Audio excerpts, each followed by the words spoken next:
সুরমা নদীতে বিভিন্ন পলিথিন থেকে আরম্ভ করে প্লাস্টিক থেকে আরম্ভ করে টিন থেকে পড়তে পড়তে যে স্তরটা জমা হয়েছে বেশ পুরু হয়ে গিয়েছে। প্রায় বছরখানেক আগে, তখন তো অবশ্যই আমি লন্ডনে ছিলাম, সেখানে আমি যে কোনো একজন ভদ্রলোকের সাথে আলাপ করছিলাম যার কিছু এক্সপার্টিস রয়েছে এই বিষয়গুলোর উপরে। এবং ঢাকার যে বুড়িগঙ্গা নদীর কথা আপনারা সকলেই জানেন, নাম শুনেছেন, সকলে না দেখলেও নাম শুনেছেন।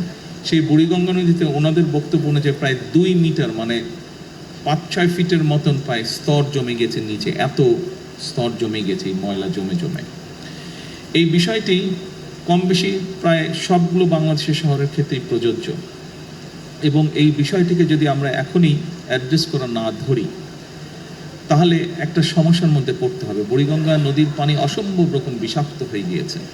এইভাবে যদি সবগুলো নদী বিষাক্ত হতে থাকে তাহলে একটা অসম্ভব ভয়াবহ পরিস্থিতিকে আমরা সকলে ধাবিত হচ্ছি। কাজেই এই বিষয়ে আমাদের মানুষকে সচেতন করতে হবে। সিটি কর্পোরেশনকে আমি অনুরোধ করব, অবশ্যই আপনারা বিভিন্ন প্রকল্প গ্রহণ করবেন মানুষ যাতে সেবা পায়, কিন্তু একই সাথে পাশাপাশি যদি আপনারা মানুষকে অ্যাওয়্যার করার জন্য, সচেতন করার জন্য কতগুলো উদ্যোগ নেন, যেমন প্লাস্টিক, পলিথিন, কাগজ, যে কোনোই বর্জ্যদ্রব্য হোক না কেন, এই জিনিসগুলো যত্রতত্র যাতে আমরা না ফেলি।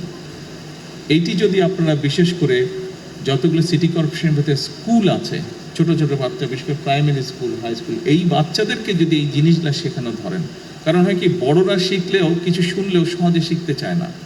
একটা মানুষ 25, 30, 35, 40 বছর বয়সে তাকে যদি আপনি কিছু শেখাতে চান অনেক বেগ পেতে হয়, কিন্তু আপনি যদি একটা ছোটো বাচ্চাকে যদি ভালো কিছু শেখান, ওটা কিন্তু তার মাথায় ঢুকে যায়।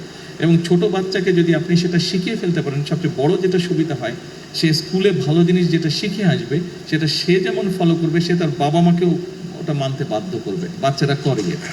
সেই জন্য আমি সিটি কর্পোরেশনকে অনুরোধ করব, এবং শুধু সিলেট সিটি কর্পোরেশন নয়, এই বিষয়টি আমি সকল সিটি কর্পোরেশনকে অনুরোধ করব, আপনারা যদি অন্তত আপনাদের এলাকায় সিটি কর্পোরেশনের ভেতরে যে সকল স্কুল আছে সেই স্কুলগুলোতে যদি আপনারা কোনো উদ্যোগ নিয়ে বাচ্চাদেরকে এই বিষয়গুলোতে সচেতন করতে পারেন, তাহলে আমরা ধীরে ধীরে এই কাজটি শুরু করতে পারবো, যে পরিবেশকে আমরা আস্তে আস্তে আস্তে ঠিক করে আনতে পারবো।